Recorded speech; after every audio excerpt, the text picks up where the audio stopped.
Aí o pessoal também já vai chegando e ele pode começar. Então, Carlos Maranhão é o pastor da comunidade de cristãos e filósofo. É formado em Economia pela Faculdade de Economia São Luís e em Filosofia pela USP. Foi da diretoria da Sociedade Antroposófica Brasileira e docente da Escola Waldorf, professor de filosofia no ensino médio. Atualmente vive na Colômbia, atuando como pastor da comunidade de cristãos. E, Carlos, se você quiser dizer mais alguma coisinha sobre você que você acha importante, pode falar. Não, acho que o currículo está... Tá bom? Os elementos essenciais estão aí. Sim. Então, quando você quiser, a palavra é tua. Tá, muito bem-vindos, muito obrigado. Obrigado pelo convite. É uma satisfação para mim estar com vocês. E o tema que nós vamos tratar é o tema da Páscoa. E só que a perspectiva que eu quero trazer é uma perspectiva que tem a ver com os nossos tempos e também com esse elemento, vamos dizer, esse significado cósmico da festa de Páscoa, porque eu quero enfatizar justamente por que razão nós festejamos a Páscoa numa data móvel e não numa data fixa, como é o caso do Natal, né, e, por exemplo, de João, mas as festas relacionadas com a Páscoa e também aquelas que seguem a Páscoa, né, precedem e que seguem a Páscoa, são determinadas a partir de vamos dizer, de um olhar para o cosmos.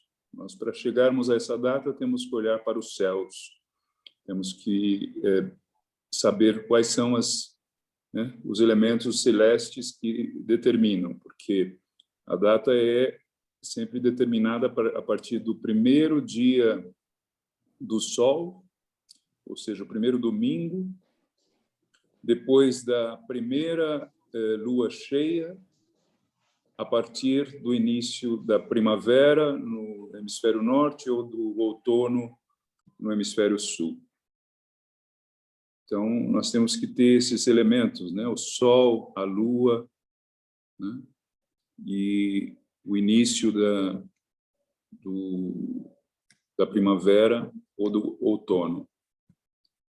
E aí a gente percebe, pode ter sido uma questão arbitrária determinar essa data, mas o próprio Steiner comenta que, muitas vezes, mesmo não muito conscientemente, as determinações aí, às vezes, elas têm existe uma sabedoria por trás disso que acaba, vamos dizer, tendo uma coerência com o próprio significado da festa.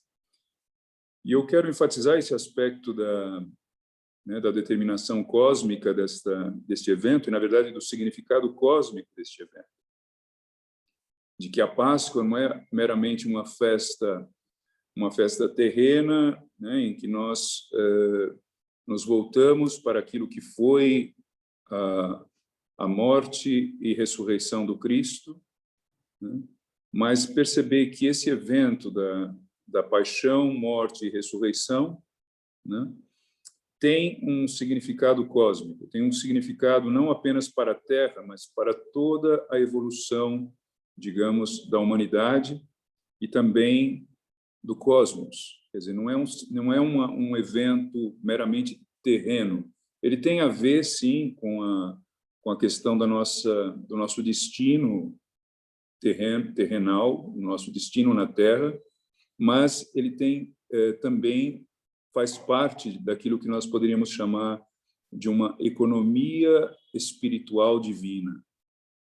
Ou seja, uma determinação a partir do próprio Deus Criador, de que, a partir da criação, lança o ser humano num percurso E esse percurso é a própria evolução desse ser humano.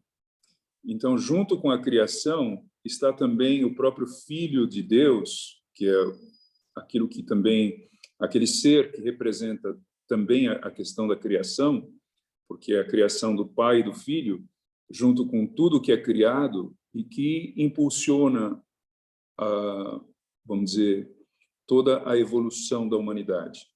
Só que essa evolução é a criação de um ser humano, né? É a criação do ser humano, é a criação da humanidade, mas segundo, vamos dizer, a semelhança de Deus, né?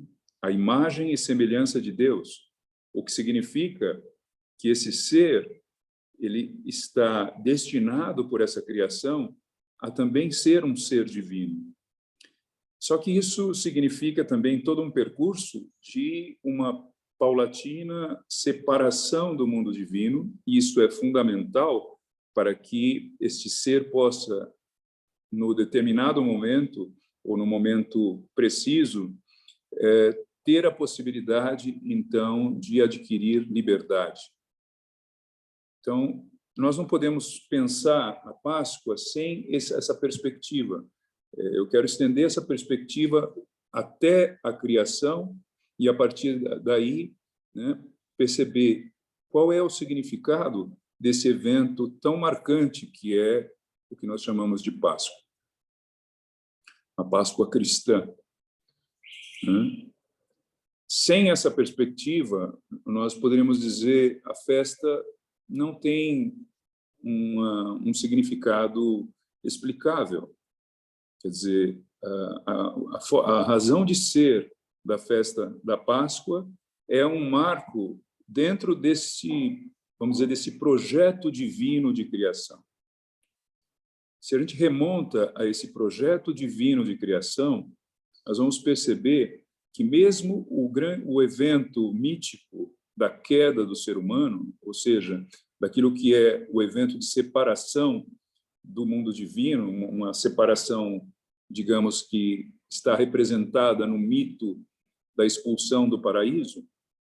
Esse mito da expulsão do paraíso é o mito daquilo que impulsiona o ser humano, lança o ser humano num percurso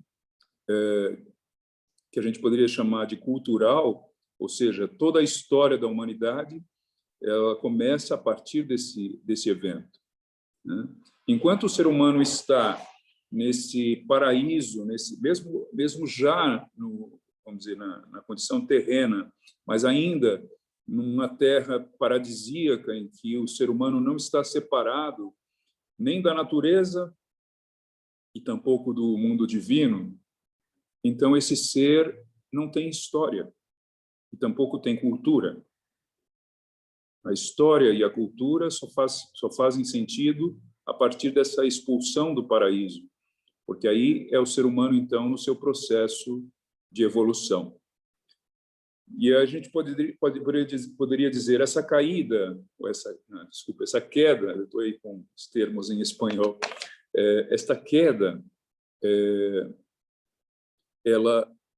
alguns poderiam interpretar como sendo a revelia da vontade divina.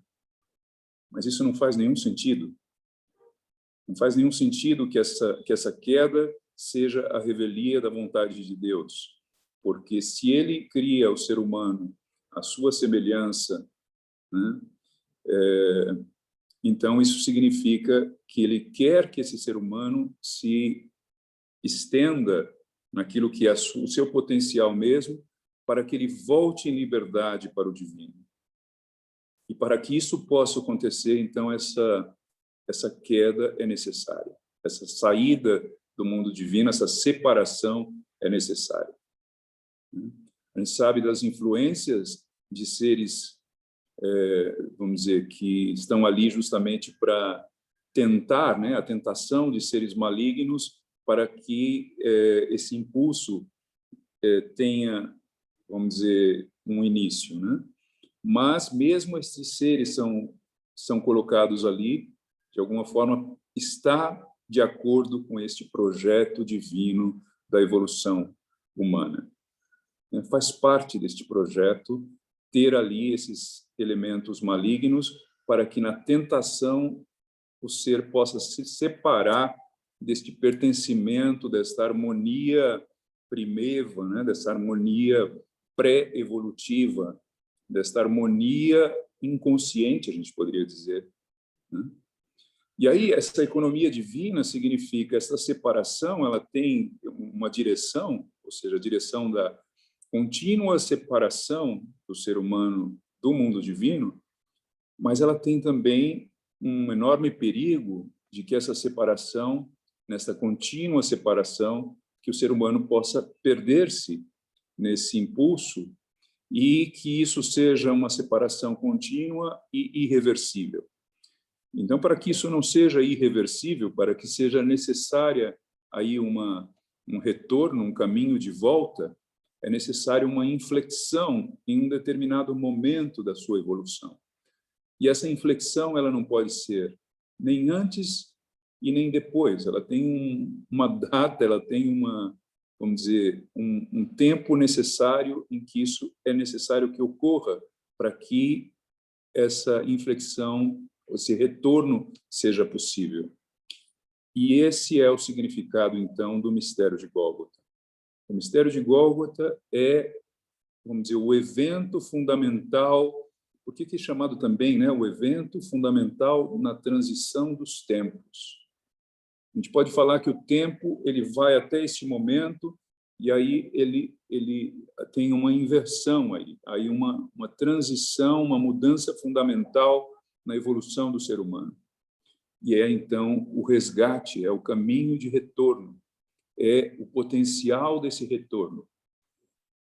Como explicar essa condição mesma, né, do mistério de Gólgota, né, que é o centro mesmo do evento da Páscoa, ou seja, a Páscoa é o resultado dessa transição a partir da paixão, da morte, da ressurreição. E aí fica faltando um elemento nessa, né? Eu falei de 3 elementos que estão aí nessa sequência, né? É necessário que esse ser divino venha à Terra, é necessário que esse ser sofra o que é a condição humana, é preciso que ele vivencie o que é, na profundidade, o significado mesmo de ser um ser humano terreno.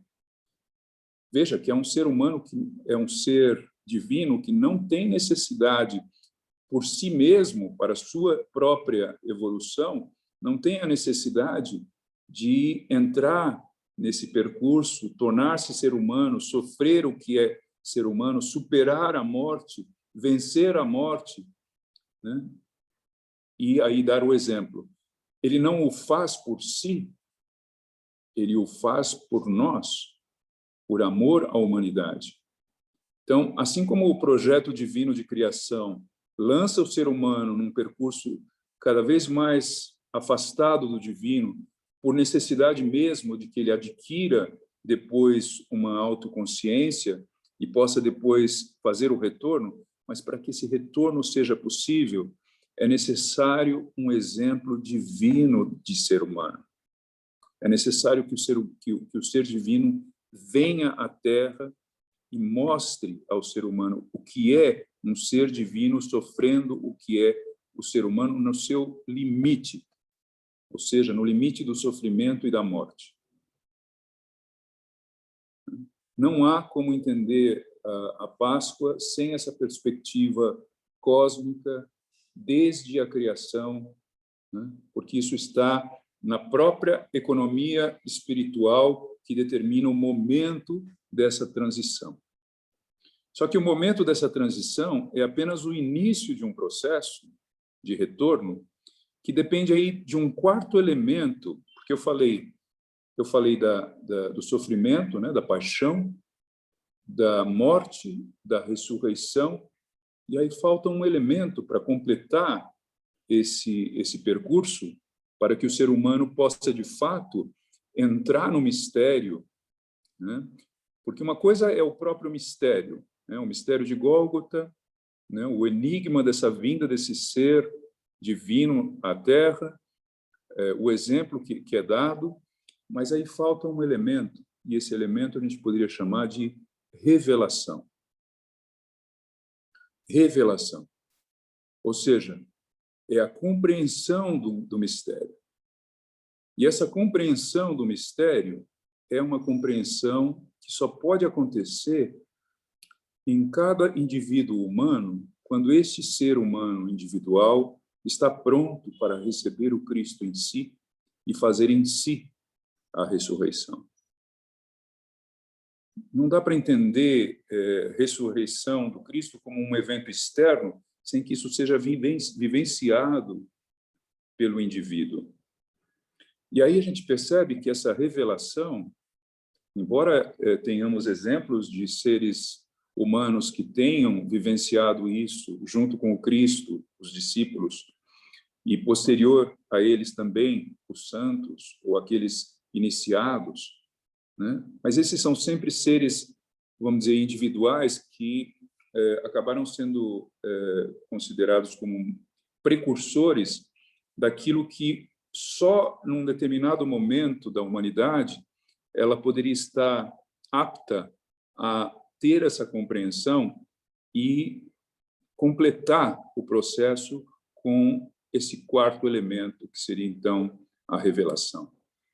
E aí nós poderíamos dizer que nós estamos vivendo justamente a época em que essa possibilidade acaba sendo viável, ou seja, possível. E por que não antes? Por que essa compreensão ou essa revelação não é possível ocorrer? É claro, ela ocorre excepcionalmente em alguns indivíduos, como sendo aqueles precursores que, de alguma forma, apontam a direção, mas eles apontam para um evento futuro em que uma boa parte da humanidade tem a possibilidade, então, de ter essa revelação e aí completar o processo. E é isso justamente que nós chamamos a nossa época como a época da segunda vinda do Cristo, a segunda vinda do Cristo no etérico, como chama Rudolf Steiner. O que significa essa segunda vinda? Não é uma vinda como a primeira, numa encarnação, num corpo físico, né? Porque isso já foi o evento fundamental, marcante do mistério de Gólgota, ele já ocorreu. Mas a sua compreensão, que é esse quarto elemento que eu falo, que é a revelação, né, ele só vai se completar quando cada indivíduo, né, puder vivenciar em si o mistério e fazer em si o processo de transição, de ressurreição. Aliás, é por este motivo que ele veio. Ele veio para plantar uma semente da ressurreição, né, para trazer um potencial para o ser humano, para que ele possa, no tempo certo, quando ele, né, a partir de uma certa etapa da evolução, em que o ser humano está próprio, já está preparado para receber a revelação. E qual é a condição para isso? E por que isso não poderia haver ocorrido antes? Quer dizer, ocorreu antes, excepcionalmente, em alguns precursores, mas por que isso não poderia ocorrer massivamente na humanidade antes? Porque a condição para isso, para essa revelação, é a possibilidade de compreender interiormente isso e livremente decidir por esse caminho. E isso pressupõe uma autoconsciência desenvolvida e uma capacidade livre de tomar a decisão a partir de si mesmo, de encontrar o Cristo, ou abrir um espaço em seu coração, no coração do indivíduo, para o encontro com o Cristo. E aí, então, completa esse quarto elemento do mistério, ou seja, a revelação. Então, esse percurso, né, de separação paulatina até um determinado ponto em que, se não ocorre o mistério de Gólgota, o ser humano tem aí uma tendência cada vez maior na direção de um abismo de separação irreversível. Então, para que não haja essa irreversibilidade, então vem o Cristo tem todo o evento do mistério de Gólgota, tem toda a etapa do que significa entrar na condição do ser humano, entrar na profundidade do que é a morte, né? E, a partir daí, vencer a morte e deixar o exemplo. A gente sabe, a festa de Páscoa é esse evento central. Nós poderíamos dizer que é o evento central do cristianismo, é aquilo que dá significado ao cristianismo. A gente temos várias festas cristãs, mas a festa que dá significado ao cristianismo é a Páscoa, é a ressurreição. O próprio Paulo falava em uma de suas cartas que, na primeira carta aos Coríntios, 1 Coríntios 15, 14, diz assim: se Cristo não ressuscitou, então toda a nossa pregação é vã, vã também é a nossa fé. Não há sentido para o cristianismo sem o evento do mistério de Gólgota, sem a ressurreição, sem a morte e ressurreição. Então, isso é o centro do cristianismo. E aí nós vivemos justamente uma época, eu diria, riquíssima, né? Nós estamos num momento absolutamente rico em potencialidade, porque é justamente nessa época que nós temos a possibilidade de completar o processo. Porque até então, nós temos a festa cristã como um evento, né, que ocorreu lá no passado, e toda uma tradição, né, em torno desse evento, que é uma tradição em que nós seguimos, né, dogmaticamente aquilo que é esse significado, mas sem que isso seja internalizado para uma compreensão individual. Enquanto isso não ocorre, nós estamos num cristianismo dogmático. E a nossa época é a época em que se abre a possibilidade de uma transição deste cristianismo dogmático para um cristianismo apreendido pelo indivíduo. Por isso que festejar Páscoa na nossa época, né, se queremos fazer jus ao significado desta festa, isso significa procurar realizar esse quarto elemento, que é a revelação em si mesmo. Isso dá significado à festa para cada indivíduo, e não um significado externo ou uma festa externa, exterior, como comumente se celebra. Ou seja, nós fazemos todos os elementos exteriores da festa, né? Mas se falta esse elemento, digamos, meditativo, contemplativo, esse momento interior, essa interiorização do significado, essa abertura interior para receber o Cristo, então toda essa festa tem apenas esse significado externo e não se realiza na sua completude o seu propósito. Quer dizer, a partir da nossa época se abre a possibilidade de compreensão deste evento na sua plenitude, né? E é esse o propósito de celebrar adequadamente essa festa, né? É claro que ela se completa com os eventos posteriores à ressurreição. Nós temos 40 dias depois da Páscoa, nós temos a Ascensão, né? E a Ascensão significa o Cristo viveu, mesmo depois da morte, mesmo depois da ressurreição, ele ainda permanece presente para os seus discípulos, ele aparece para os seus discípulos, ele continua, né, trazendo ensinamentos aos seus discípulos. Mas aí ele também faz a sua despedida, e na sua despedida ele diz: eu vou para o Pai, e é necessário que eu vá. É necessário que eu vá. Porque se eu não for, vocês não vão receber o Espírito Santo. E o Espírito Santo eu enviarei. E ele está se referindo a Pentecostes, 10 dias depois da Ascensão. Pentecostes será, então, a festa de recepção do Espírito Santo. Aí inicia o processo da revelação. Aí inicia o processo deste quarto elemento da Páscoa, que é fundamental. Só que essa compreensão é um processo também extenso.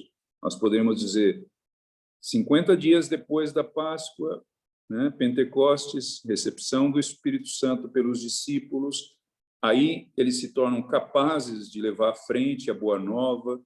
A gente sabe que a atuação desses discípulos só se dá de fato a partir de então, porque aí então há uma compreensão interior, né, do significado daquilo que foi vivenciado até então, e aí então inicia-se o processo, né, de evangelização,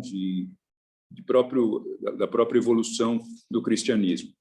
Mas temos que ter em conta que, mesmo que esse processo do Espírito Santo tenha agido na humanidade por 2000 anos, né, isso significa há um processo, né, de interiorização, um processo de compreensão, mas isso não se dá de pronto, porque isso pressupõe já uma capacidade dos indivíduos de entrar nessa compreensão, no nível de significado dessa compreensão, mas isso também depende da própria evolução do indivíduo humano de ter uma autoconsciência. E isso é um processo lento, né, que somente nós poderíamos dizer, a partir da época da alma da consciência, que é a época que nós vivemos, se torna possível. Até então, não é possível, exceto para alguns exemplos de precursores que também têm um papel nesse desenvolvimento, né? Mas não de uma forma genérica, não de uma forma ampla, como se torna possível a partir da nossa época, né? Então, nós vemos que os eventos posteriores à Páscoa, eles também têm um significado na extensão, né, nesse caminho de compreensão até chegar ao momento em que o ser humano, de fato, se torna capaz de receber esse mistério. Até então, isso não ocorre porque depende justamente de uma autoconsciência capaz de compreender individualmente esse processo.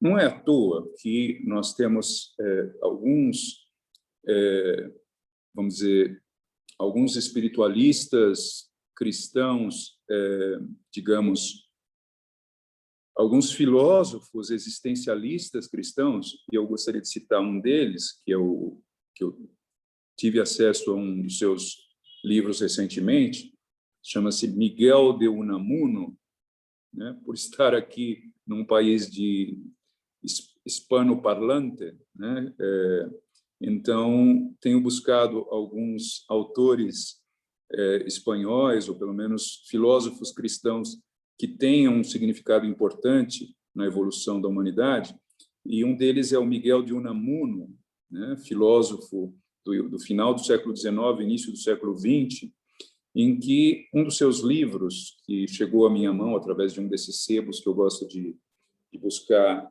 em toda a cidade que eu vou, mas aqui em Cali eu encontrei esse La Agonia del Cristianismo, Miguel de Unamuno. E La Agonia del Cristianismo é um ensaio, digamos, do Unamuno sobre o seu processo pessoal e individual de encontro com o Cristo. E ele fala que esse encontro, né, para ele sempre foi um processo agônico.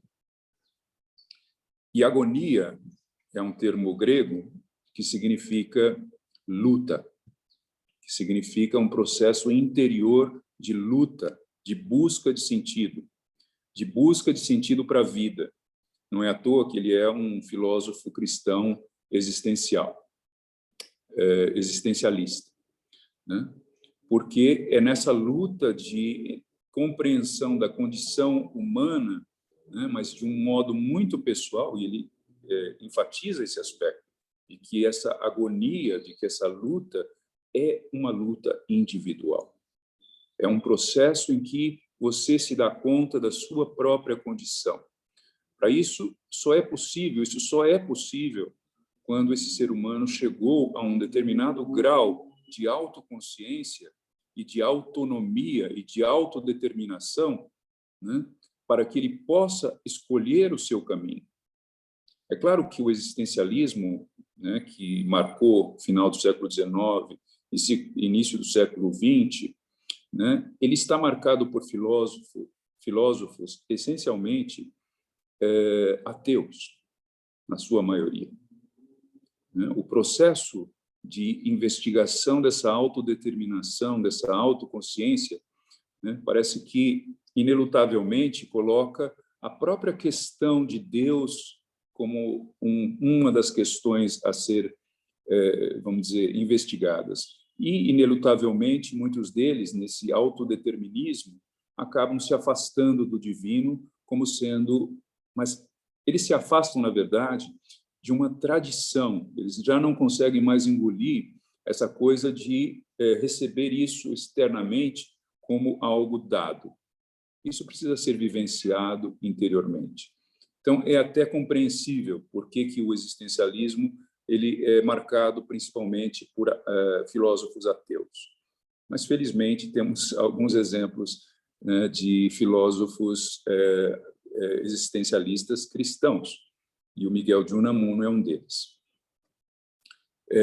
E aí, mas é também uma espécie de, digamos, nesse diagnóstico da condição humana dos nossos tempos, nós poderíamos dizer ele é um exemplo daquilo que é próprio para a nossa época, que é justamente dar-se conta de si e começar a fazer essa investigação interior sobre o sentido da vida, sobre o sentido da própria vida.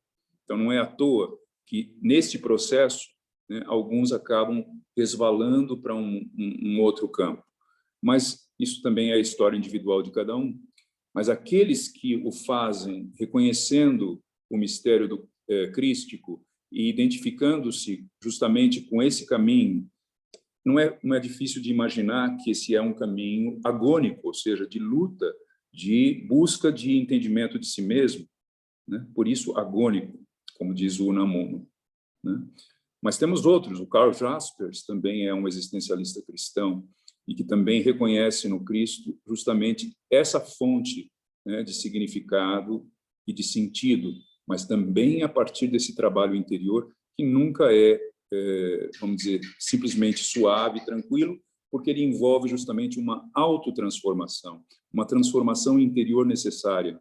Isso não se dá sem luta, sem crise, sem sofrimento, sem, digamos, passar também pelos elementos paixão, morte, ressurreição. Mas aí é uma ressurreição em vida. E, nesse sentido, vamos dizer, é importante lembrar também algumas menções sobre o elemento, aquilo que o Ângelo Silesius falava, também um místico, né, que também está nesse caminho em direção a essa revelação de que é preciso morrer antes de morrer. Aquele que não morre antes de morrer, quando morre, se aniquila, dizia o Ângelo Silesius. E aí, nesse morrer antes de morrer, nós temos mais um elemento também, assim como o Unamuno diz, né, agônico, porque se morrer antes de morrer é a crise fundamental que um ser humano tem na sua vida, vamos dizer, se olhar o panorama da vida amplamente, naqueles que buscam um sentido profundo da vida e que acabam encontrando esse sentido no Cristo, normalmente isso é marcado por uma grande crise central na sua trajetória de vida, né? E esse é um tipo de morrer antes de morrer. Nós necessitamos morrer antes de morrer, né? E esse morrer é também um ressuscitar, uma oportunidade. Não há ressurreição sem morte. Não há como chegar a esse renascimento, a esse despertar para o Cristo, esse encontro com o Cristo, né, sem passar por essa morte, mas também um renascimento, um ressurgimento, né? Uma nova etapa de vida, mas aí plena de significado, porque aí eu encontro o meu caminho. Então, nesse sentido, nós temos também aí o elemento agônico, como diz o Unamuno, né? dentro desse processo. Um outro autor que eu também gosto de mencionar, porque me encanta pela sua linguagem, talvez não tão filosófica, mais simples, mais acessível, mas também de uma riqueza de quem teve um percurso literário também exemplar, que é o C.S. Lewis. O C.S. Lewis tem um livro chamado Mere Christianity, Mero Cristianismo. Ele foi traduzido em português como Cristianismo Puro e Simples. Na época da guerra, da Segunda Guerra Mundial, ele foi convidado, ele já havia passado por seu processo agônico, ele era ateu e se converteu ao cristianismo, só que ele se converteu e teve todo um entendimento e também tinha, pela sua capacidade literária, a forma de traduzir isso de uma maneira acessível. E por isso ele foi convidado, durante o período da guerra, a dar algumas lições, vários encontros através de um rádio, né, de um rádio inglês, que alcançavam os soldados nos campos de batalha, que era justamente uma espécie de consolo nesse drama, nesse momento tão dramático da humanidade. E aí, essas lições, essas falas no rádio foram depois registradas e depois se transformou nesse livro, Mere Christianity. E nesse livro, ele também faz esse percurso na sua forma de entender do significado do cristianismo e chega também a essa conclusão fundamental, né, do significado central da ressurreição, da morte e ressurreição. Mas aí ele tem uma fala numa determinada parte desse livro que eu acho que é tão exemplar que eu gostaria de citar, e que é justamente quando ele fala de que essa vinda, né, desse ser divino à Terra, né, por que ela é fundamental para esse processo humano de transição e de encontro com Cristo, né, que é também o próprio caminho de salvação ou de redenção do ser humano. Ele fala de que nós necessitávamos de um exemplo divino, porque se nós não tivéssemos um exemplo divino na Terra, de morte e ressurreição, então nós sempre teríamos o argumento: Deus permitiu que fôssemos lançados nesse percurso terreno, só que ele não necessita de morrer e ressuscitar, porque está superior, sempre foi superior a tudo isso. E aí nós não temos um exemplo divino do que significa esse drama da humanidade. Como pode nos cobrar aquilo que ele mesmo não tem como vivenciar? E aí o C.S. Lewis diz assim: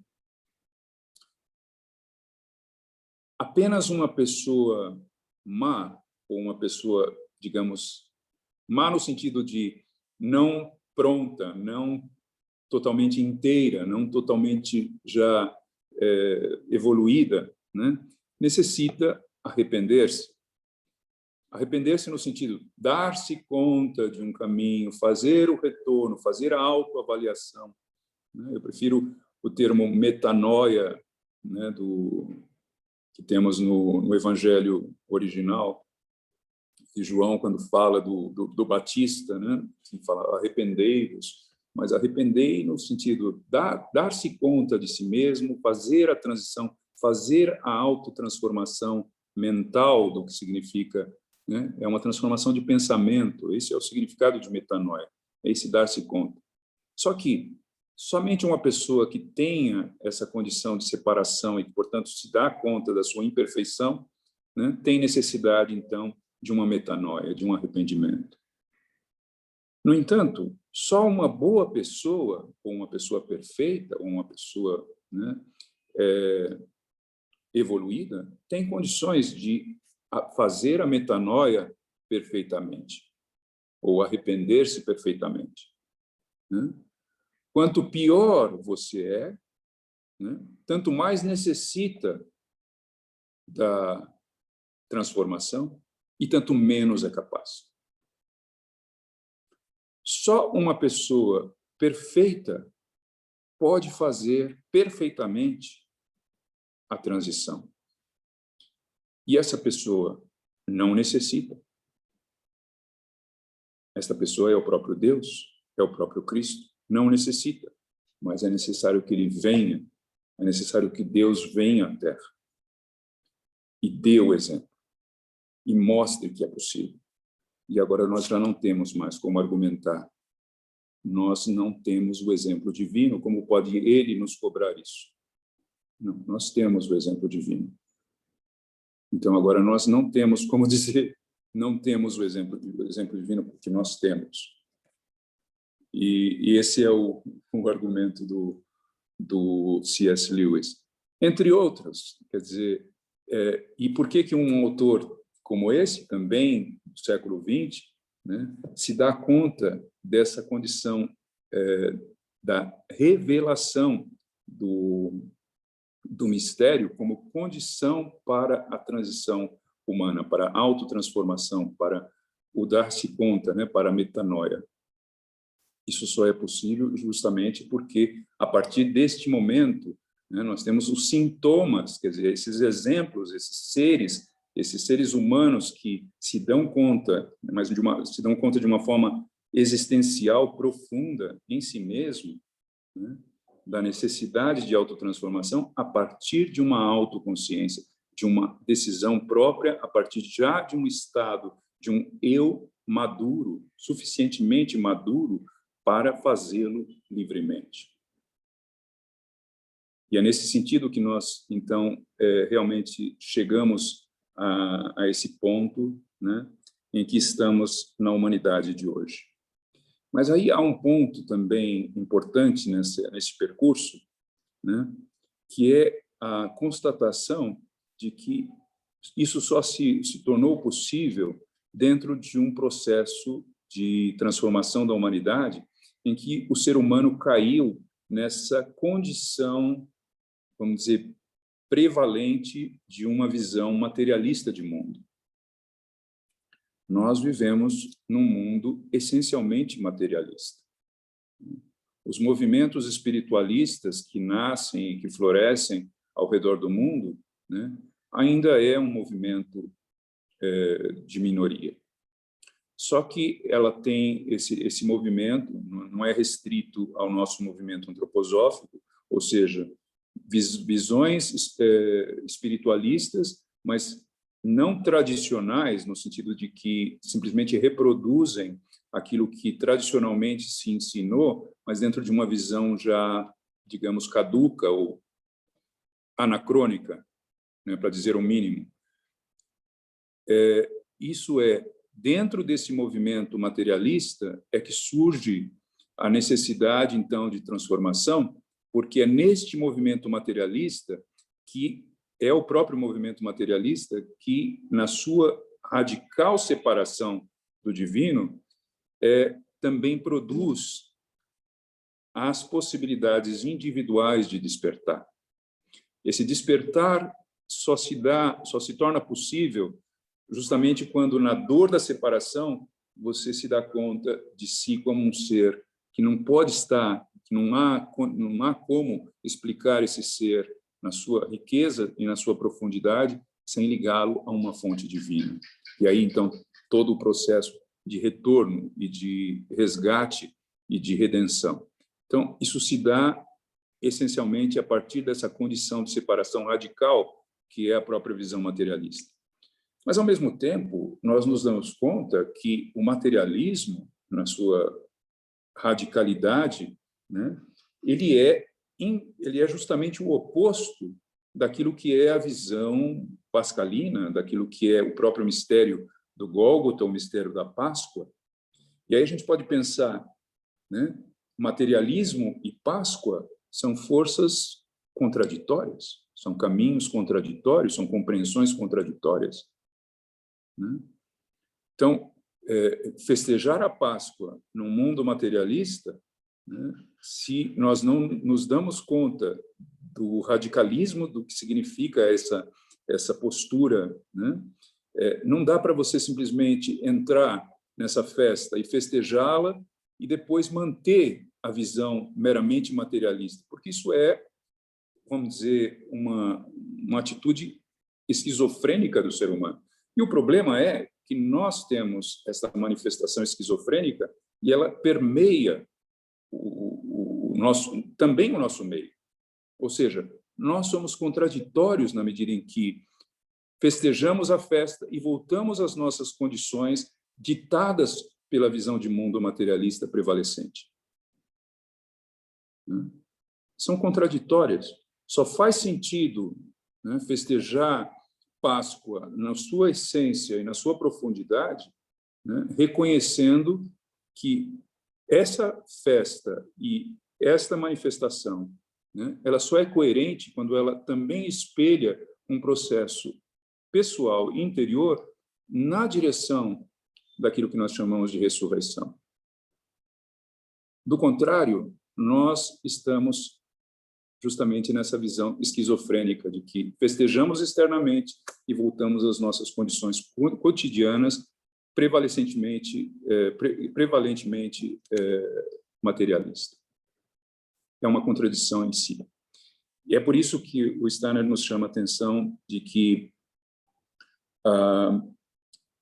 o conhecimento espiritual, né, necessário nos nossos tempos, né, ele tem que surgir da tumba do materialismo.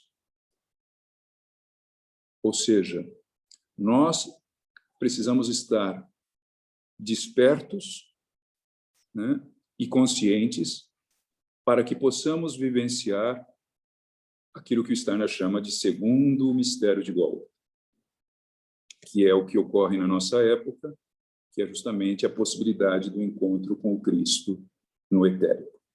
Ele chama isso de segundo mistério de Gólgota, né? Ele nasce da tumba do materialismo, ou seja, é o reviver espiritual na nossa época, né? E aí a gente reenfatiza esse aspecto, então, da atualidade, né, e da completude, vamos dizer, da possibilidade de completar o processo que iniciou-se com o mistério de Gólgota há 2000 anos atrás, mas que só se completa quando cada ser humano tem-se, então, processo de redenção, ou seja, completa com a revelação do mistério em si mesmo, individualmente, né? E isso potencialmente se dá na nossa época. Não é à toa que a gente tem vivido aí tantos conflitos, né, e crises, a própria crise atual que nós estamos vivendo, né, não deixa de ser também uma oportunidade, um convite, digamos, para olhar para dentro de si e potencialmente, né, ter o encontro, então, com Cristo e aí completar o processo daquilo que se iniciou com a vinda do Cristo e, centralmente, a própria morte e ressurreição.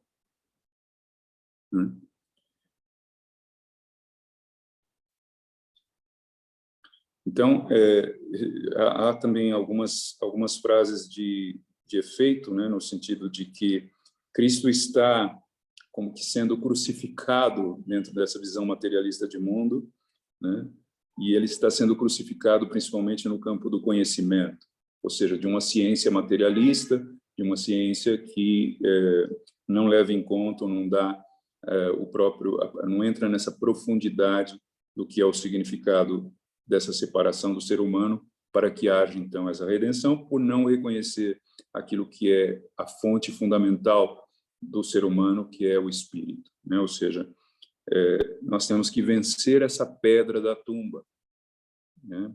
É bem interessante a imagem que nós temos das tumbas, inclusive aquela em que o próprio Cristo foi sepultado, né? Que é uma grande pedra dentro de uma gruta. Tinha esse costume de que as tumbas eram em grutas e havia, então, uma pedra enorme tampando essa tumba, né? Tanto é que as mulheres que vão visitar no dia de Páscoa ao Cristo estão preocupadas se vão ter condições de tirar a pedra, porque é uma pedra enorme e é pesada. né? E quando chega, então, a pedra já está fora, porque o Cristo já não está, né, mais ali, porque ressuscitou. Então, manter a visão materialista de mundo na nossa época e não se dar conta, né, dessa necessidade de transformação, é como se nós né, continuássemos naquele processo de queda, influenciado pelos seres malignos, e que, na verdade, acaba influenciando mais na nossa época, talvez mais arimanicamente do que lucifericamente, no sentido de que nós aperfeiçoamos cada vez mais as condições materiais de vida, né?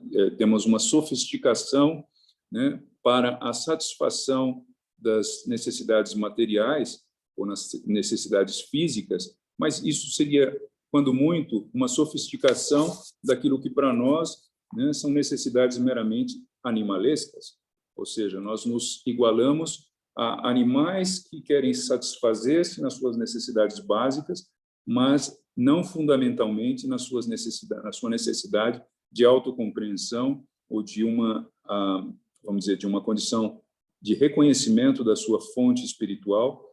E aí, então, né, é por isso que nós temos esse paralelo, né? Não eu, senão o animal plenamente desenvolvido e sofisticadamente desenvolvido, ou, alternativamente, não eu, mas o Cristo em mim. É o próprio sentido desse elemento, desse quarto elemento que eu falei, né, que é a revelação como condição mesma de que a Páscoa, na nossa época, tenha um sentido. Do contrário, ela é meramente uma festa exterior e e o seu significado não afeta aquilo que é o nosso processo de autotransformação e que é a nossa própria redenção. Então, esse é o quadro que eu gostaria de trazer, né, que planejei trazer, para demonstrar essa visão cósmica da Páscoa, ou seja, de que ela está ligada desde o projeto divino de criação, né, de que nós podemos dizer, nesse projeto já estava determinado, há um momento certo da humanidade em que é preciso que o divino intervenha, que ele venha à Terra e demonstre, né, e plante a semente daquilo que torna possível, então, o retorno. Mas que isso é só um momento prévio daquilo que vai ser um outro momento, quando o ser humano está pronto para fazer, então, o processo em si mesmo. E o momento é agora.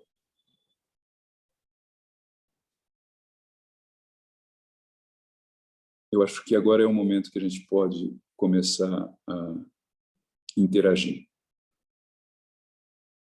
né?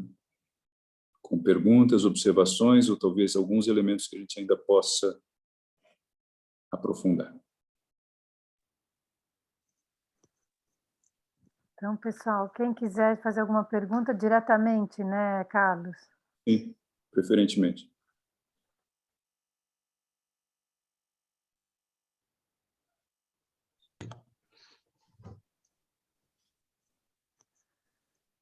Vai, Thelma, vai lá. Boa noite, Carlos. Eu gostei muito da sua palestra, gostei muito de você trazer essa revelação. E já faz algum tempo que eu leio coisas aqui e ali, a gente vai somando. Como você ensinou a filosofia da liberdade, a gente justamente formar no nosso ser esse conjunto da obra, né? Uhum. E nessa semana de Páscoa, particularmente, eu fiquei ouvindo muitas palestras da comunidade de cristãos aqui de São Paulo, praticamente todo dia teve, até sábado, assim, né? E no encerramento, eu acho que ficou bastante claro que a Páscoa trazia essa revelação do Deus em mim. E eu queria perguntar se você acredita que essa revelação que você fala do indivíduo é a pessoa acreditar que o Cristo acende a chama no coração dela e ela percebe que ela é uma essência divina, alguma coisa nesse sentido, se faz sentido uma leitura desse jeito. Uhum. Sim, a gente poderia dizer o que significa, né? Não eu, mas o Cristo em mim. Por um lado, nós poderíamos interpretar isso como uma, vamos dizer, uma negação do eu, uma negação do indivíduo, né? Do eu, tal como nós nos concebemos a nós mesmos. E isso, para muitos, é um preço demasiado caro, né? Mas isso implica também uma interpretação inadequada, porque isso não significa uma autonegação, mas, pelo contrário, a própria realização de um eu superior, digamos. Nós temos um eu, esse eu menor, esse eu cotidiano, esse eu com o qual nós nos identificamos na vida comum, digamos assim, né? Quando se pergunta, por exemplo, quando eu fui apresentado, né? Aí tem um currículo, tem onde eu trabalhei, etc., né? Onde eu trabalho agora, qual é o meu nome, qual a profissão, o que estudou, etc. Isso não me caracteriza. Isso não caracteriza ninguém, né? Quem sou eu? E aí a gente pensa, bem, o encontro com o Cristo, essa possibilidade de abrir um espaço no coração para que, né, na alma humana, para que o Cristo possa vivenciar, né, pode ser para muitos, colocar então um ser divino no lugar deste eu, isso significa a morte do eu. Sim, significa a morte do eu, mas significa a morte de um eu pequeno, de um eu menor, e a ressurreição para um eu superior. Então, o significado do Cristo em mim não é ele tomar o lugar da minha individualidade. Pelo contrário, é a realização da minha individualidade. É a realização de quem eu realmente sou. É por isso que nós temos tantas vezes a citação também do Evangelho de João, do eu sou. Né? Por que enfatiza tanto, né? E até com um número arquetípico, né? 7 vezes, eu sou. Eu sou a vida, eu sou a luz, eu sou o caminho, eu sou a porta, eu sou um pastor, né? Eu sou o pão da vida. Enfim, nós poderíamos dizer, isso não é a negação do eu, isso é a realização do eu.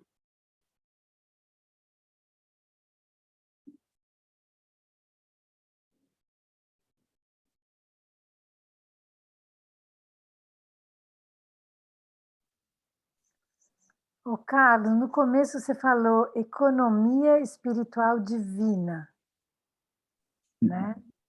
Uhum. O que seria essa economia? No sentido de economia casa? Economia... Como é que é essa palavra?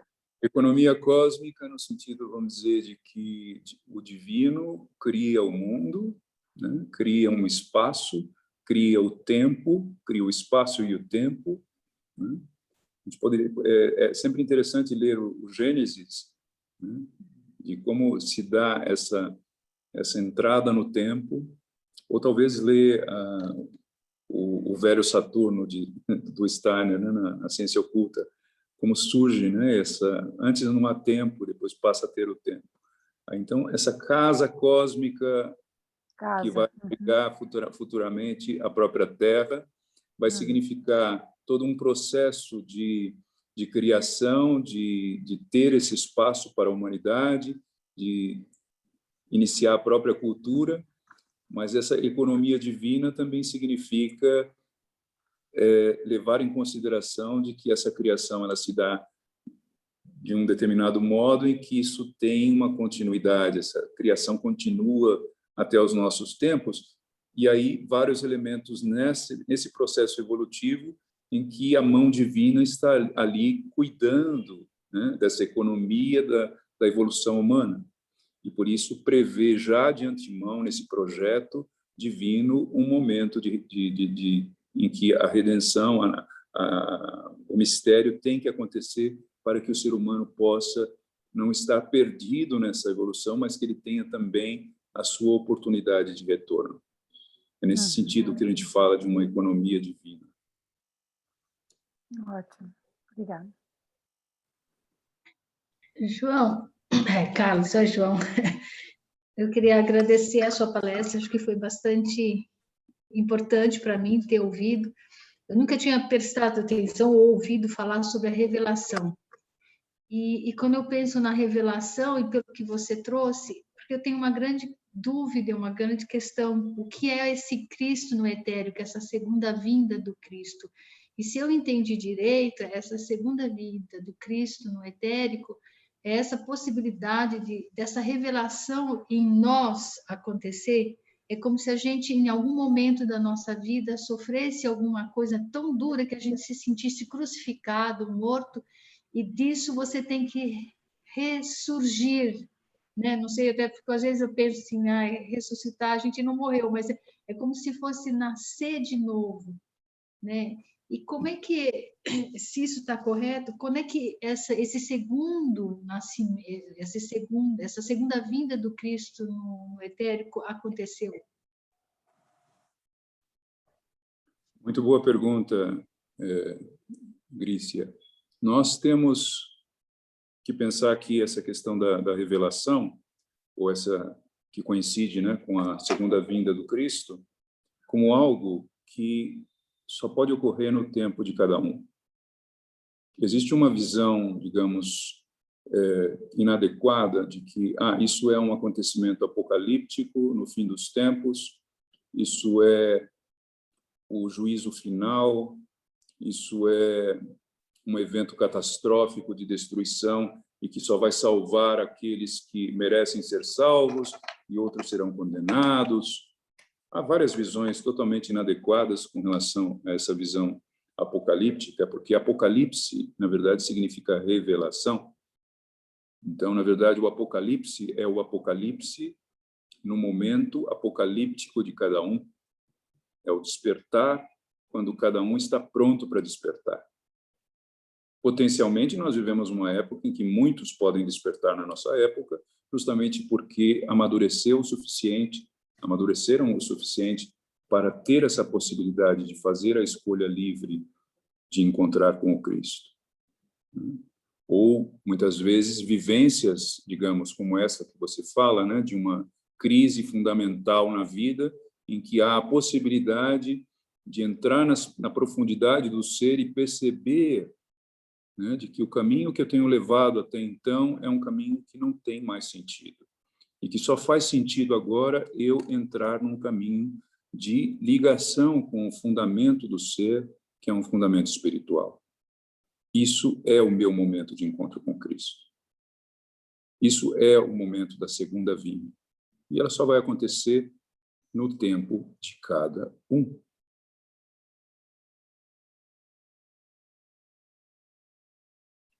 A Luísa tem uma pergunta, não é?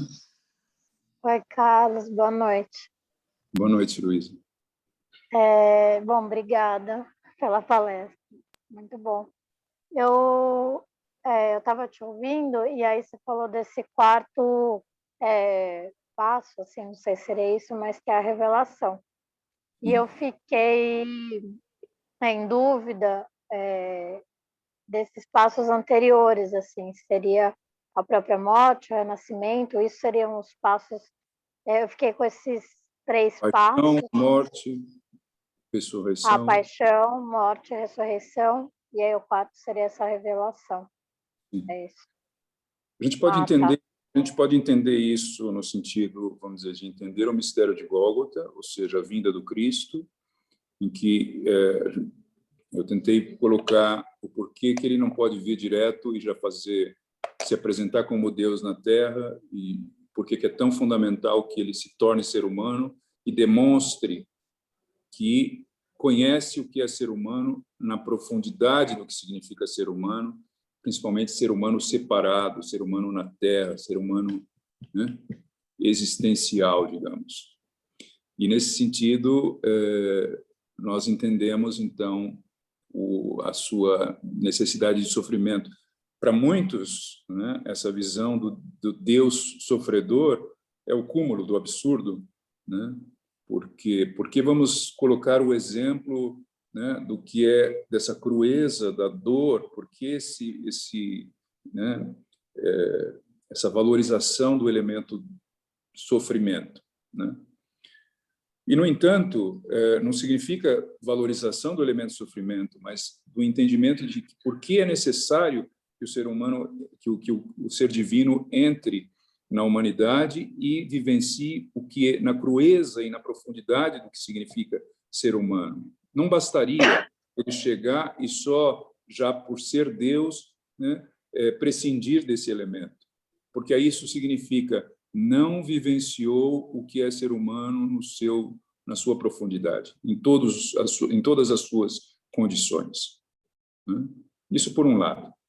Mas, por outro, também significa que o nosso processo de autoconhecimento e de transição para esse eu superior, ele passa por esse processo de dor, porque existe uma identificação com essa condição de separação. Existe uma identificação com esse eu menor, que a gente poderia chamar de ego. Há uma identificação com isso.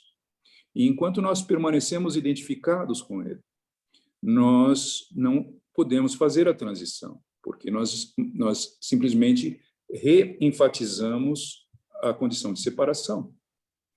E aí, abrir mão disso significa um processo lento, paulatino, de desprender-se, desapegar-se, de separar-se dessa condição menor. E isso envolve sofrimento. Só que ele não envolve só sofrimento, porque esse ego, mais cedo ou mais tarde, ele também precisa dar espaço para esse eu superior. Ele precisa morrer para poder haver um renascimento. E aí, então, é feito o renascimento. Agora, em que condição nós fazemos isso? Quando nós conseguimos compreender o mistério. E aí nós temos o elemento. Quer dizer, só há ressurreição para nós quando isso se torna o elemento revelatório. É por isso que o mistério de Gólgota ele se cumpre em nós na revelação. Porque aí nós entendemos o processo na medida em que nós o exercemos por nós mesmos. E aí abrimos o espaço para o encontro com esse eu superior. Então, nós podemos ver o elemento revelatório nas duas maneiras. Uma mais olhando para o próprio mistério do Gólgota e do Cristo, e outra no próprio processo individual de autodesenvolvimento e de transição, então, desse eu menor para o eu superior. Ou seja, da nossa redenção, a gente poderia dizer. Que iguala, né, que ao mesmo tempo é aquilo que a gente já tinha falado, que ele se iguala ao que seria, então, a segunda vinda do Cristo. É preciso que haja uma segunda vinda do Cristo para cada um de nós. E é como se esse processo ele só fosse concluído nesse quarto passo, assim? Exato. Exato. É isso. Enquanto não acontece esse quarto elemento, nós estamos nessa parcialidade, né, do entendimento desse evento fundamental. Ele permanece exterior a nós. Ele não se completa enquanto ele não se realiza em nós. A Clarice Obrigada. tem uma pergunta?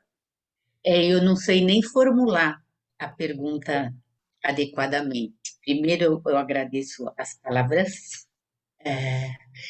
mas eu sinto assim que o mal, as forças adversas, elas colaboram, no fim, para esse processo de desenvolvimento e a gente ter opção de escolher em liberdade. Eu fico ainda sempre, desde pequena, um pouco incomodada, né? Porque não teria uma outra forma sem ter que... O mal me intriga, sabe? Na realidade, poxa vida, se ele é tão onipotente, será que a gente não podia adquirir a liberdade e escolher o amor e a liberdade sem tanto sofrimento? Sim. Eu não sei, eu não sei formular direito a minha dúvida. Não, Eu mas nem ia ter coragem de perguntar, mas hoje eu resolvi. que bom que você fez a pergunta, porque eu acho que é uma pergunta pertinente. É uma questão que talvez para muitos, e talvez muitos negam o cristianismo justamente porque permanecem nesse enigma dessa pergunta e ela fala, e a dita questão, qual é o argumento fundamental do ateu? Né? Como que eu vou poder acreditar num Deus que permite tanto sofrimento na Terra, que permite tanta iniquidade, tanta injustiça, tanta dor, tanta violência, tanta morte? Né? Não faz sentido.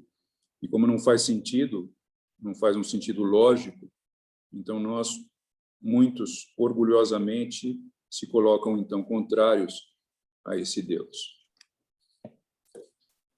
E isso seria um tema bastante vasto para um trabalho, né? Eu diria que a questão do mal é um tema fundamental para nós. Nós precisaríamos, em muitas oportunidades, nos debruçar sobre essa questão. E há muito que falar a esse respeito. Não dá para fazer uma palestra agora sobre esse tema, mas eu só posso te antecipar, né, encurtar isso de um determinado modo, quando a gente pensa que esses seres malignos, eles são seres assim espiritualmente elevados que são lançados à Terra, né? Porque de alguma forma se atrasaram no seu processo e não se encaixam naquilo que é a ordem normal evolutiva da sua condição. E a gente pensa, bem, então maldita a Terra que acaba sendo lançada nas mãos desses seres.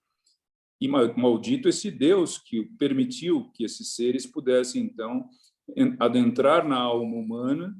Então, parece quase uma condição, digamos, né, cruel do próprio Deus de permitir isso.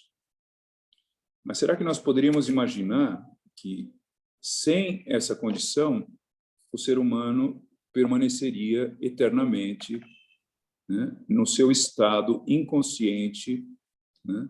Porque qual seria a alternativa? A gente poderia pensar, bem, vamos pensar numa alternativa, né? Deus talvez não tenha sido tão brilhante e poderia talvez ter escolhido um outro caminho sem dor.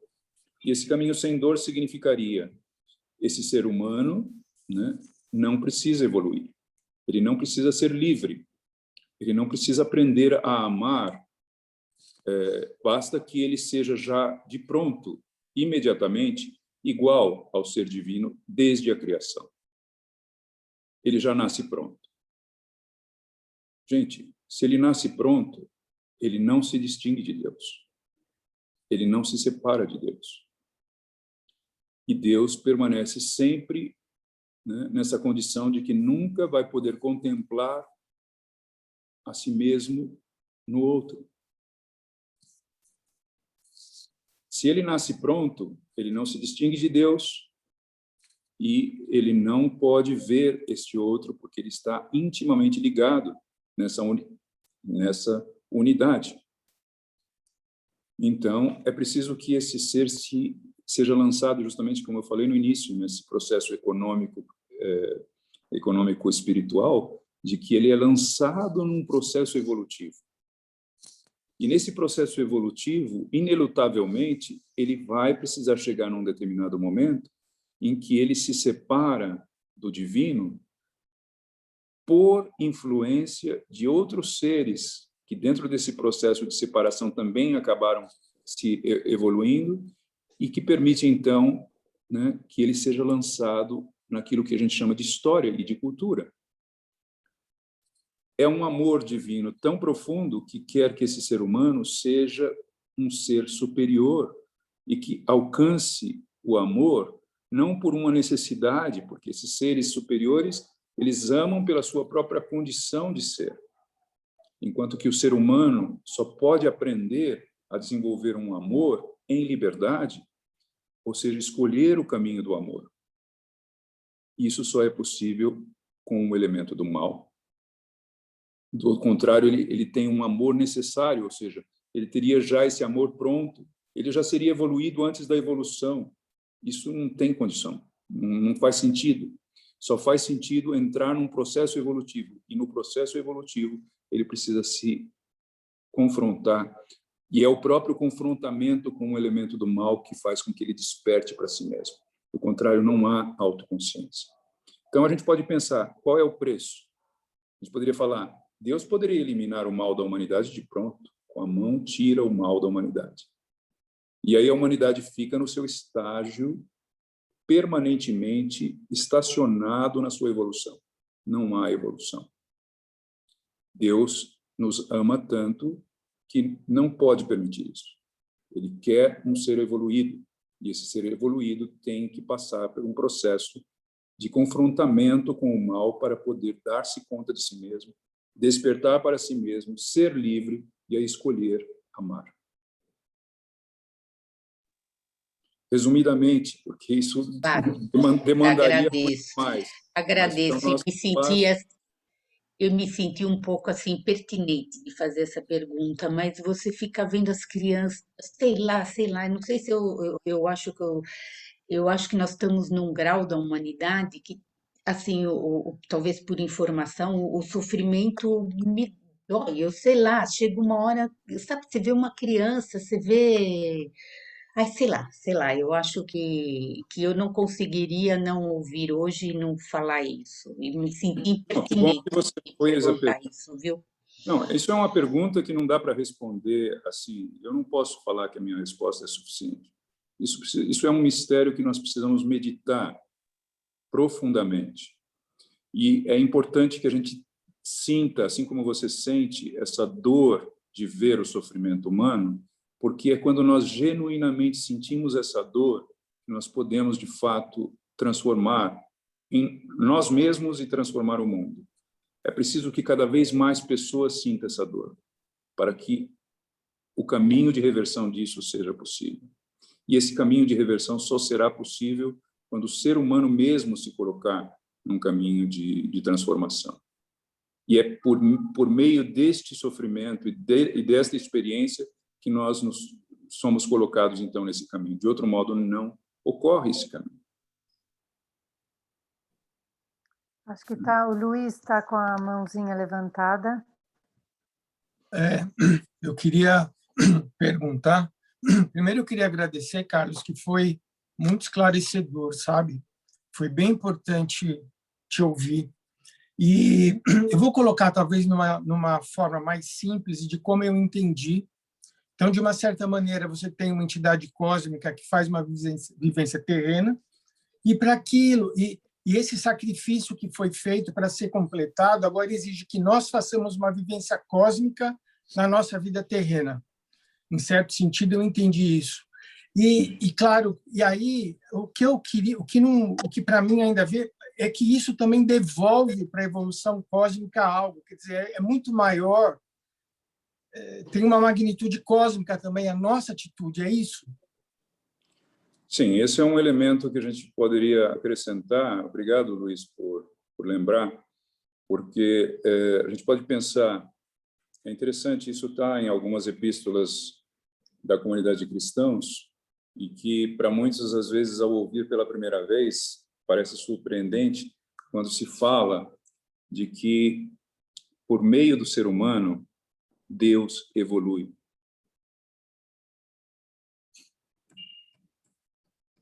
Pense um pouquinho nessa ideia.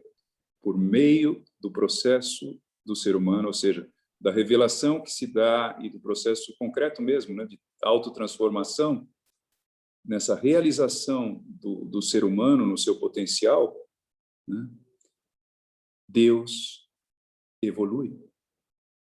Porque o que é o Deus sem a humanidade evoluída?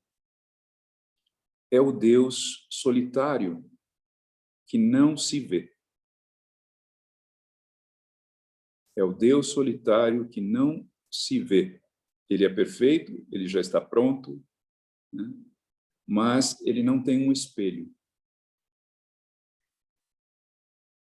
E aí a humanidade evoluída é o espelho do ser humano.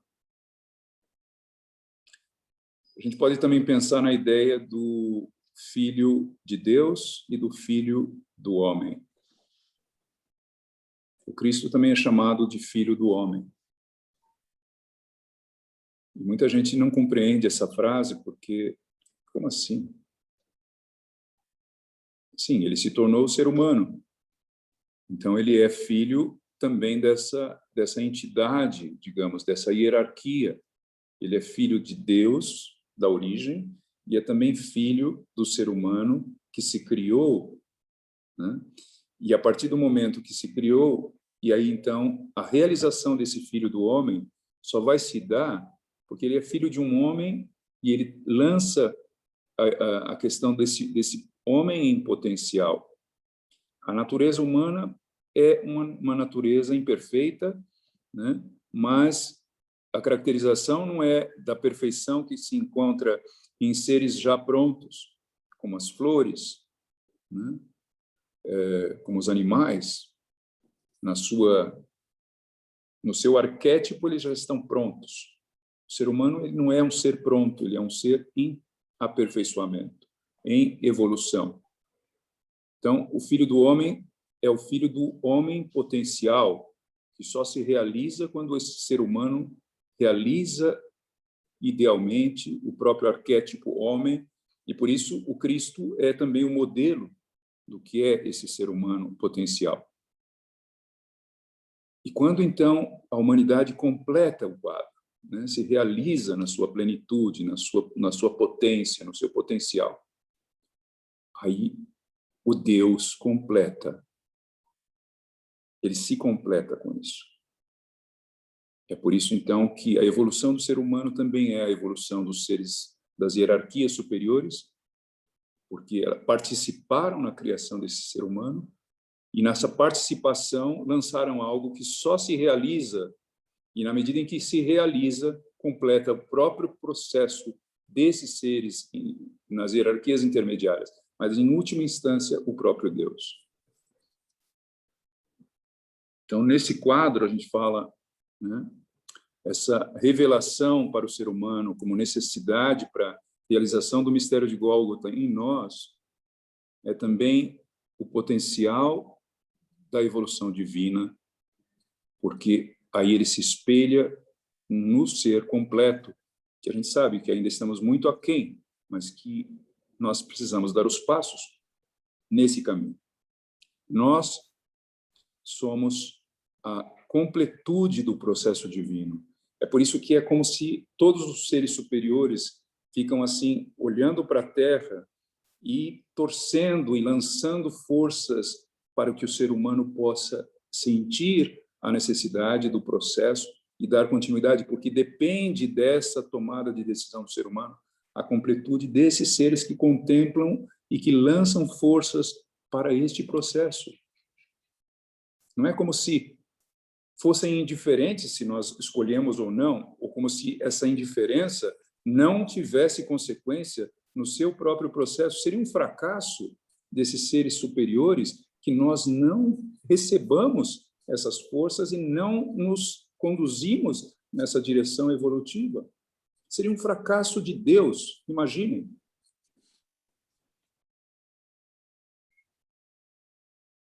É nessa direção que você estava mencionando, Luiz? Exatamente, é isso mesmo. Obrigado.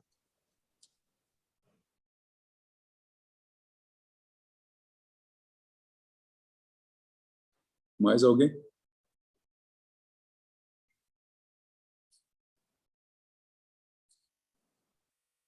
Esse fato, Carlos, de que o Cristo no etérico seria a ver com a gente perceber isso no nosso pensamento?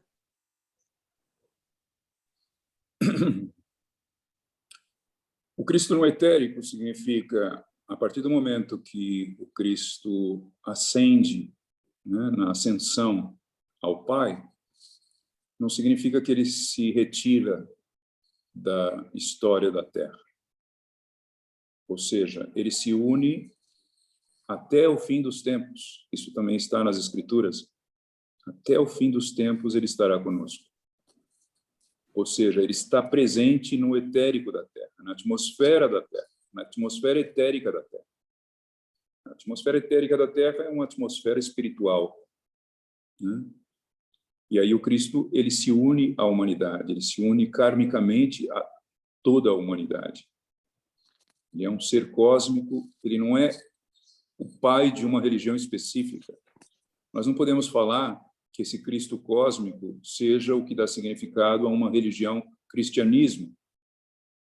Ele é um ser cósmico que está no etérico da Terra e é um ser para toda a humanidade, sejam cristãos ou não. E aí, como que nós temos acesso a esse Cristo? Como que nós temos acesso ao Cristo no etérico? Por meio do nosso pensar espiritual. Não é um pensar comum. Não é um pensar cotidiano.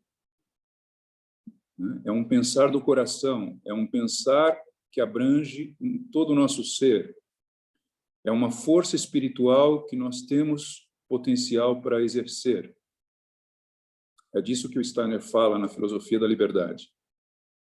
Ou seja, assumir essa liberdade significa ter acesso a essa força espiritual potencial em nós, né, para poder encontrar o Cristo no etéreo. Ele está à disposição nessa atmosfera espiritual da Terra. E a nossa força etérica, porque é de um coração etérico que nós estamos falando, é de um pensar etérico que nós estamos falando. E por isso então, entramos no mesmo elemento no qual está o Cristo. Isso nos permite, então, ter acesso a Ele. Isso é a mesma coisa do que o Steiner fala, né, do alcançar a liberdade. É a liberdade espiritual da qual ele está falando. Não é a liberdade para fazer aquilo que a gente bem entende. Esse entendimento de liberdade é que eu estou livre para fazer aquilo que eu quero. Primeiro eu tenho que saber o que eu quero. E se o que eu quero é o que o meu eu superior quer. E isso só nesse encontro com o Cristo eu chego a essa dimensão de um querer que não é um querer egóico. Então, liberdade do ego não é liberdade, é prisão. Então, liberdade verdadeira é liberdade crística, podemos dizer assim.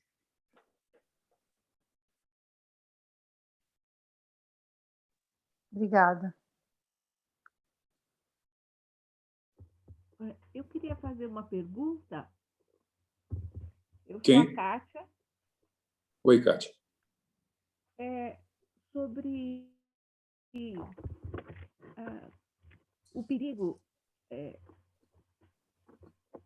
do mal inverter se a população humana não reagir nessa entrega para uma revolução interior, que agora é um momento bem propício, que é que eles podem levar a uma involução. Às vezes, eu vendo todo o panorama atual, eu sinto, às vezes, que parece que essas forças estão desesperadas e que parece que elas lutam por uma involução humana. Eu queria que você falasse um pouquinho sobre isso, por favor. Pois não.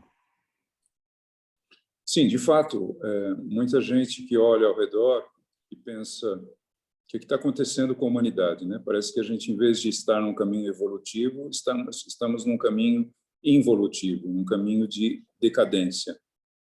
Puxa, parecia que nós já havíamos alcançado alguns valores, né? Parecia que nós estávamos já, né, num caminho progressista e, de repente, tudo parece que desmorona numa direção contrária, né? Agora, quem compartilha de uma visão espiritual do mundo, né, não pode se deixar levar por esse entendimento, porque nós podemos compreender, mas é óbvio que se nós nos colocamos em uma direção espiritual de evolução, esses seres têm que reagir, e seria surpreendente que não reagissem, né? Ou seja, se não há um caminho reacionário, seria muito espantoso. É como se nós pudéssemos nos colocar num caminho de luz né? E todos aqueles seres que nos retraem, que nos puxam para trás, né, permanecem simplesmente observando e não fazem nada, né? Então, nós, se temos reações adversas e temos, parece que, né, elementos que dão a impressão de um retorno, de uma queda, de uma decadência, né, eu só posso interpretar isso como um movimento reacionário. Ou seja, é uma reação de elementos do mal, né, de seres do mal e daqueles que estão sujeitos mais potencialmente a esse mal, que entram nessa reação, né, mas que não é o caminho fundamental e, pelo contrário, na medida em que isso se manifesta, isso reforça a necessidade daqueles que se colocaram num caminho progressista, de reforçar o seu caminho progressista e de se fortalecer com isso e de vencer esse processo, porque é inelutável que ele desmorone por si mesmo, dentro dessas forças adversas que, na verdade, não correspondem a um processo necessário de evolução da humanidade.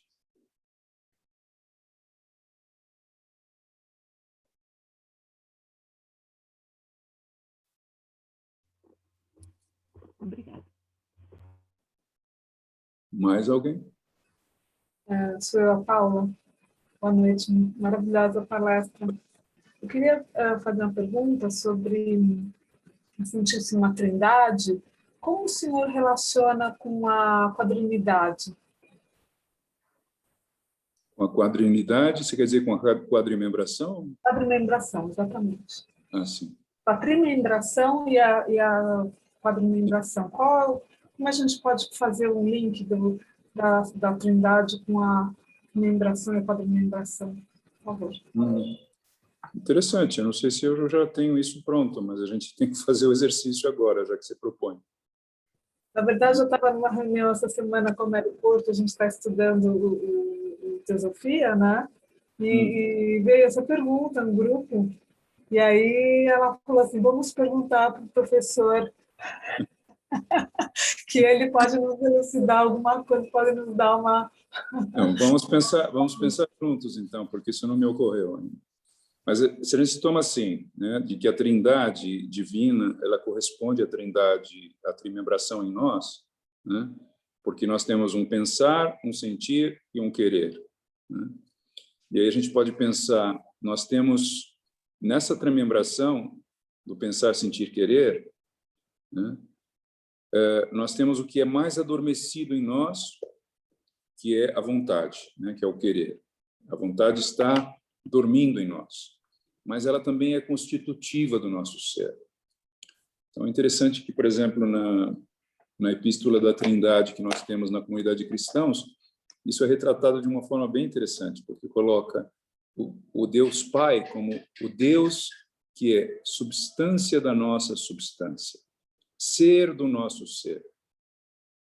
Então, é o que nos constitui, mas que, ao mesmo tempo, está tão impregnado no nosso ser, porque é aquilo do qual nós proviemos na fonte, é o ser do nosso ser, é a substância da nossa substância, mas que em nós existe uma sabedoria e uma plenitude e uma grandiosidade desse ser que nós não abarcamos. Ele está em nós principalmente nesse elemento adormecido, inconsciente. Ele está na nossa vontade. Aí nós temos o elemento criativo, né? Esse elemento criativo em nós é a própria criação do Filho. A força criativa é o próprio Cristo e está, sobretudo, no nosso sentir. E aí nós temos uma força iluminadora, que é aquilo que permite a revelação. É o próprio, né, a própria vinda do Consolador, do Espírito Santo. E ele é o caminho do conhecimento, da luz do conhecimento, do entendimento, da revelação. Ou seja, é o nosso pensar. Então, a trimembração ela está em nós, na nossa constituição, né?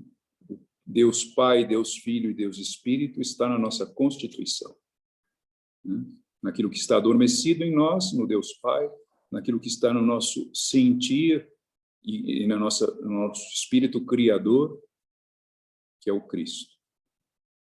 E no nosso entendimento, na luz do entendimento, na possibilidade de revelação no Espírito Santo. E aí, então, a trimembração, ela é constitutiva, só que ela não elimina a força de um eu livre de se ligar a essas forças. É esse centro do eu que pode pensar livremente, que pode sentir profundamente, que pode querer e buscar no seu querer aquilo que é o querer divino.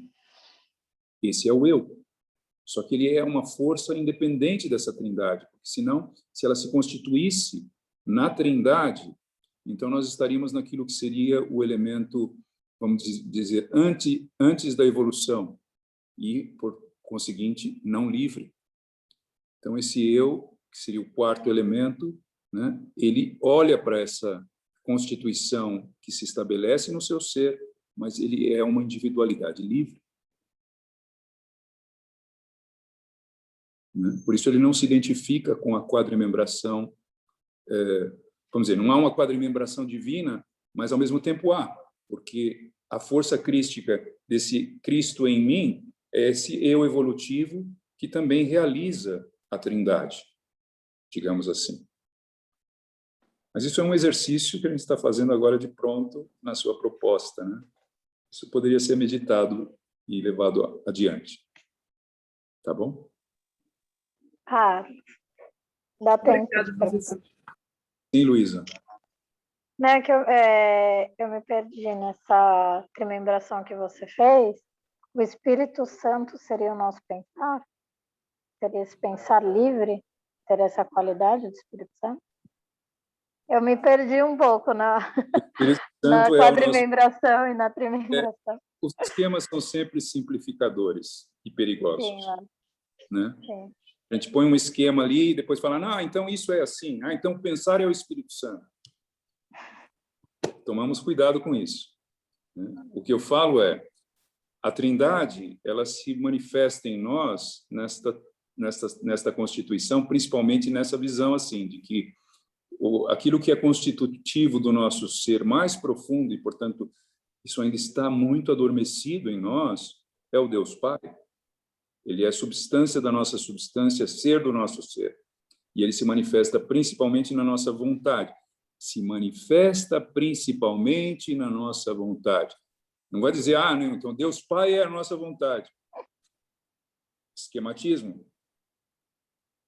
Assim como, Espírito Santo é o nosso pensar. Esquematismo. O Espírito Santo é a força da luz de compreensão, é a força divina que nos permite alcançar a revelação. Isso se dá principalmente pela força do pensar, que não é um pensar comum, mas é um pensar cósmico, puro, espiritual, que nós estamos em vias de desenvolver. E o Espírito Santo nos auxilia nisso. Entendi. Obrigada, Carlos.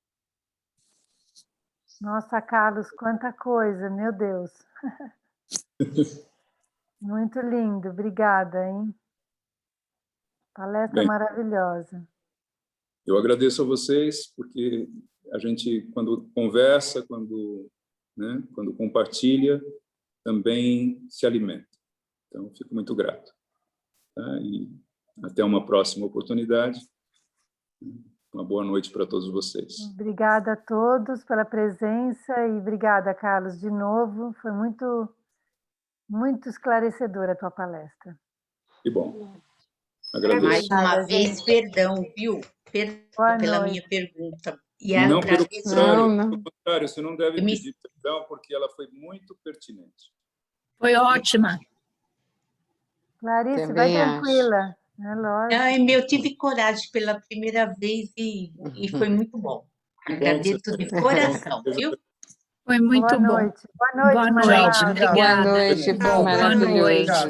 Tchau, muito obrigada. Boa noite. Muito obrigada, Carlos. Obrigado, eu. Obrigada, viu? Foi muito Carlos. Oi, Carlos, é a Leila. Oi, Ai, Leila. mas foi maravilhosa essa palestra, nossa, foi